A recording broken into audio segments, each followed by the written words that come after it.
বন্ধুরা দেখো, কষা মাংস রান্না হচ্ছে। এটা হচ্ছে দেশি মুরগি। দেশি মুরগিটা আমার হেভি লাগে। এটা ঝাল ঝাল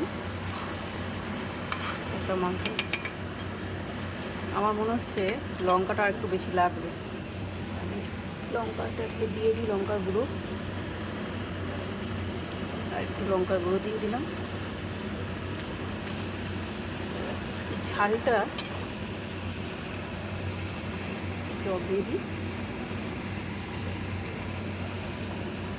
কালারটাও আসবে, ঝালটাও হবে। দেশি মুরগি ঝাল ঝালটাই খেতে ভালো লাগে। দেশি মুরগি আর রুটি দারুণ জমে যাবে, দারুণ। কে কে ভালোবাসো এরকম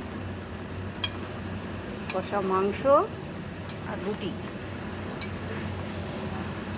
তবে দুপুরে তো ভাত দিয়ে খাওয়া হবে, রাত্রে খাবো রুটি দিয়ে।